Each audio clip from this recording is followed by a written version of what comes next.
फिर ईरान से बातचीत का दावा किया है, जिसे ईरान ने फिर खारिज कर दिया है। ईरान ने कहा कि ट्रंप की धमकियों की वजह से हार्मुज पर डील अटकी।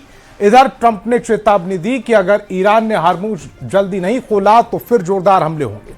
इस बीच एक रिपोर्ट में दावा किया गया कि अमेरिका की 80% THAAD इंटरसेप्टर खत्म हो गए।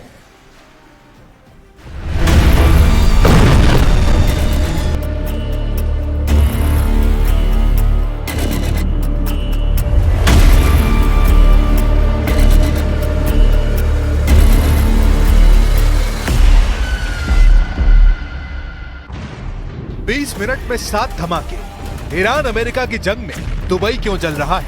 यूएई के जेबल अली एयरपोर्ट पर 20 मिनट में 7 धमाके हुए। ये दावा सबसे पहले ईरान की सरकार ने किया, लेकिन हमले की जिम्मेदारी किसी ने नहीं ली। ये वो जगह है जहां 1000 से ज्यादा विदेशी कंपनियों के दफ्तर और गोदाम है। ये वो जगह है जहां से संयुक्त अरब अमीरात की अर्थव्यवस्था की बैटरी चलती है। सवाल है कि हार्मुज पर अमेरिका और ईरान की बातचीत के बीच दुबई को किसने दहलाया?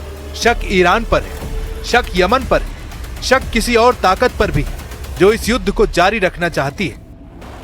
जिस जेबल अली एयरपोर्ट पर धमाका हुआ वो सेंट्रल पोर्ट से 35 किलोमीटर दूर है, जो यूएई का सबसे बड़ा लॉजिस्टिक्स और औद्योगिक केंद्र माना जाता है। जेबल अली एयरपोर्ट और जेबल अली फ्री जोन में 150 से ज्यादा देशों की 11,000 से अधिक कंपनियां काम करती हैं। इधर दुबई धमाकों से जल गया तो उधर हार्मुज और लाल सागर में जहाजों का ट्रैफिक घट गया। 3 अगस्त को यमन के हूथी विद्रोहियों ने दावा किया उसने सऊदी अरब के तेल टैंकरों को मिसाइल हमलों से उड़ा दिया है। हूथी समूह के प्रवक्ता यासरी ने कहा कि यह हमला उनके लड़ाकों ने किया। हालांकि उन्होंने ये नहीं बताया कि हमला कब हुआ, लेकिन ये साफ कर दिया कि सऊदी अरब के यानूब पोर्ट के पास सऊदी अरब के तेल टैंकरों पर मिसाइलें दागी गई।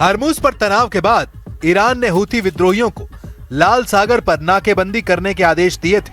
हूथी विद्रोहियों को ईरान का ताकतवर प्रॉक्सी माना जाता है, जो यमन के उत्तरी हिस्सों में रहने वाले जायदी शिया समुदाय का एक हथियारबंद लड़ाका ग्रुप है।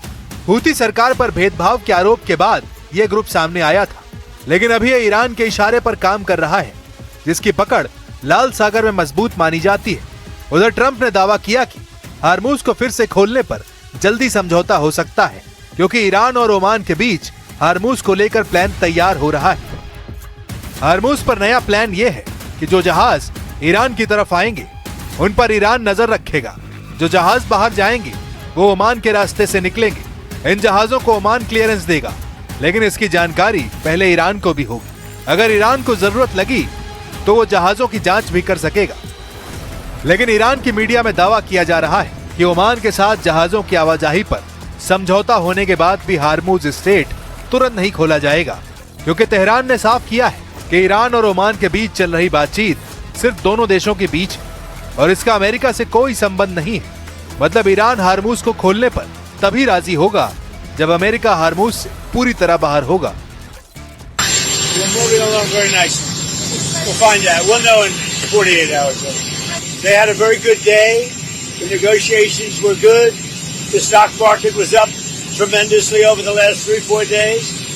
We set new records today in the stock market. Yesterday, today, I think it's like 78 times now during a very short period of time. So a lot of good things are happening.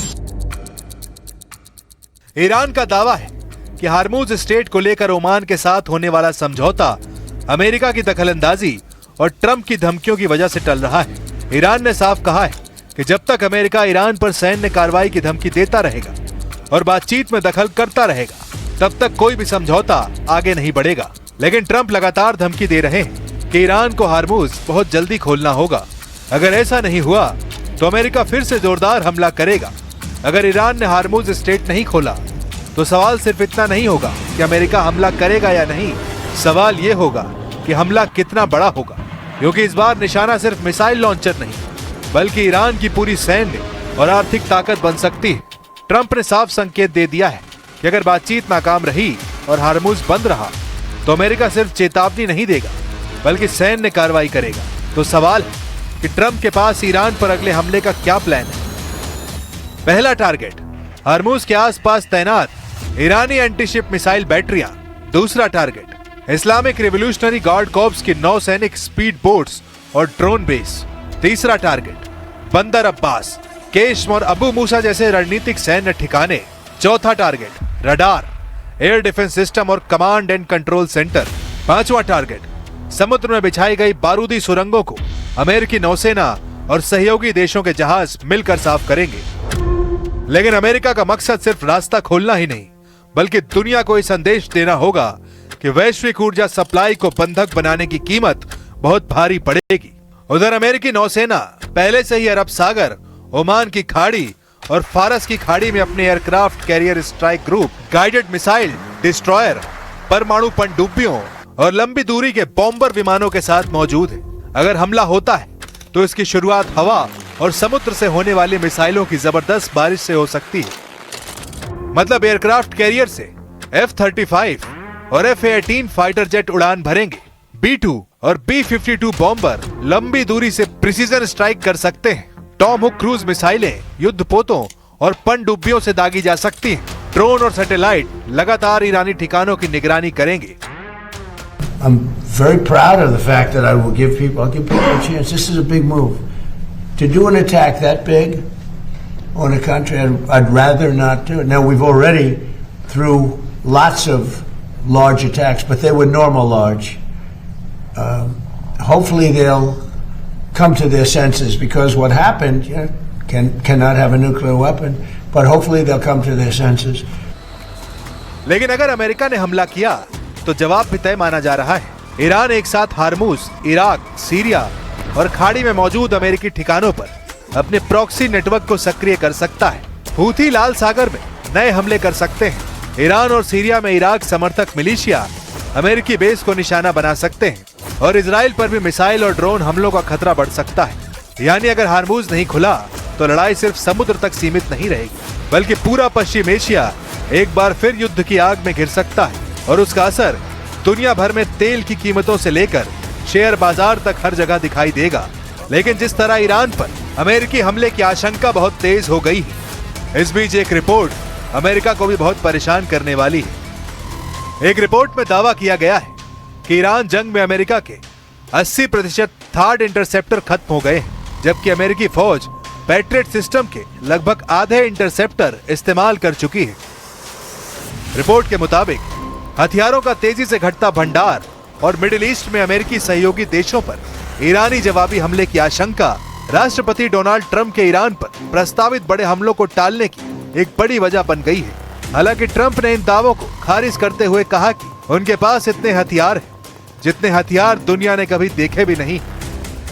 We feel very badly, but those great people, those great patriots were out there fighting that Iran cannot have a nuclear weapon. Iran has been very, very badly damaged. They've lost everything almost militarily. They've got very little left. They've got some missiles. They've got some drones. They've got some manufacturing ability, not much. We control the strait. They don't control anything. लेकिन Trump के दावों और रिपोर्टों के बीच सबसे बड़ा सवाल यही है, क्या ईरान वाकई इतना कमजोर हो चुका है कि अब अमेरिका उसे आसानी से झुका देगा, या फिर तेहरान अभी अपना सबसे बड़ा दांव खेलना बाकी रखे हुए है। लेकिन ट्रंप ने ईरान को जितनी धमकियां दी, जितने हमले किए, उतनी ही तेजी से तेहरान ने हार्मुज स्टेट पर फिर से दबाव बढ़ा दिया। अमेरिकी ठिकानों पर प्रॉक्सी हमले तेज किए, इजराइल पर मिसाइल और ड्रोन अटैक करके अपनी ताकत दिखाई, साइबर हमलों से ऊर्जा नेटवर्कों को निशाना बनाया, खाड़ी में तेल सप्लाई को बाधित करने की कोशिश की। यही वजह है कि अमेरिका सिर्फ ईरान की सेना पर नहीं बल्कि उसके पूरे प्रॉक्सी नेटवर्क पर भी नजर बनाए हुए। वॉशिंगटन को डर है कि अगर तेहरान सीधे जवाब देने की स्थिति में नहीं हुआ तो हूथी, इराक और सीरिया के ईरान समर्थक, मिलिशिया और लेबनान के हथियारबंद गुट एक साथ नया मोर्चा खोल सकते हैं। यानी युद्ध का मैदान सिर्फ ईरान नहीं बल्कि पूरा पश्चिम एशिया बन सकता है। लेकिन अमेरिका की टेंशन हार्मुज में IRGC के साथ लाल सागर में हूथियों ने भी बढ़ा दी है। खाड़ी में तेहरान अमेरिकी ठिकानों को तबीयत से निशाना बना रहे हैं। उधर खाड़ी के देशों में भी हाई अलर्ट है। सऊदी अरब, UAE, कतर, बहरीन और कुवैत अपनी ऊर्जा परियोजनाओं और बंदरगाहों की सुरक्षा बढ़ा रहे हैं। तेल कंपनियों ने भी अपने जहाजों के रूट बदलने शुरू कर दिए हैं, क्योंकि अगर हार्मूज और लाल सागर दोनों पर खतरा बढ़ा तो दुनिया की ऊर्जा आपूर्ति पर एक साथ दोहरी चोट पड़ सकती है। और यही वजह है कि इस वक्त पूरी दुनिया की नजर सिर्फ तेहरान या वॉशिंगटन पर नहीं, बल्कि अगले 48 घंटे पर टिकी हुई है। अगर बातचीत सफल हुई तो हार्मूज खुल सकता है और तनाव कम हो सकता है, लेकिन अगर बातचीत टूट गई तो मिसाइलें फिर चलेंगी, युद्धपोत फिर आगे बढ़ेंगे और पश्चिम एशिया एक ऐसे संघर्ष में धकेला जा सकता है जिसकी कीमत सिर्फ ईरान और अमेरिका नहीं बल्कि पूरी दुनिया को चुकानी पड़ सकती है। तो सवाल सिर्फ इतना नहीं है कि अगला हमला कौन करेगा, सवाल ये है कि क्या आखिरी मौके की बातचीत युद्ध को रोक पाएगी या फिर हार्मूज स्ट्रेट से शुरू हुआ ये टकराव पूरे पश्चिम एशिया को एक और बड़े युद्ध की आग में झोंक देगा।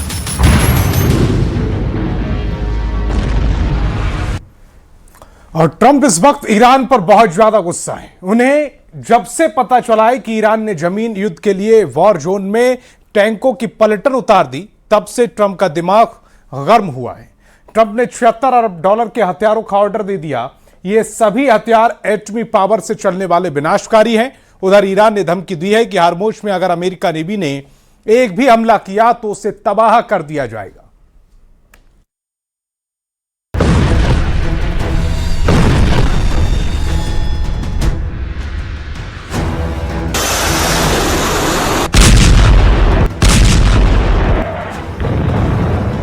ईरान पर लगातार हवाई हमलों से ट्रंप को कुछ हासिल नहीं हुआ है।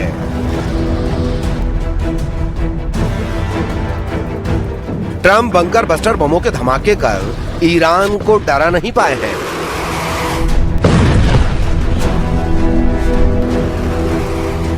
ट्रंप की जमीनी युद्ध वाली धमकी का ईरान बिल्कुल लोड नहीं ले रहा है।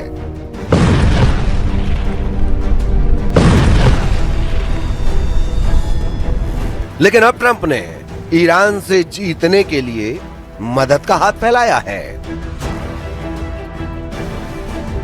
जिस ईरान को ट्रंप हफ्ते 2 हफ्ते में कुचलकर उससे एटम बम छीन लेने का दावा कर रहे थे, अब उसी ईरान से जीतने के लिए ट्रंप ने झोली फैला दी है। ट्रंप आइडिया मांग रहे हैं, ट्रंप जुगत पूछ रहे हैं, ट्रंप वो हथियार जानना चाहते हैं जिससे ईरान का घमंड तोड़ सकें।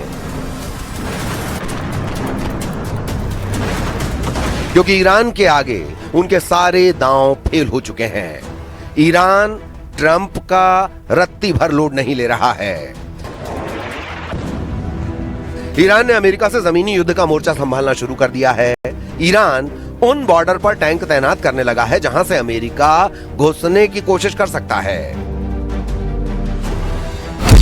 ओपन सोर्स रिपोर्टिंग के अनुसार ईरान के अहवाज अबादान हवाई वे पर रूट नंबर 39 से ट्रांसपोर्टर पर T-72M या T-72M1 टैंक देखे गए हैं।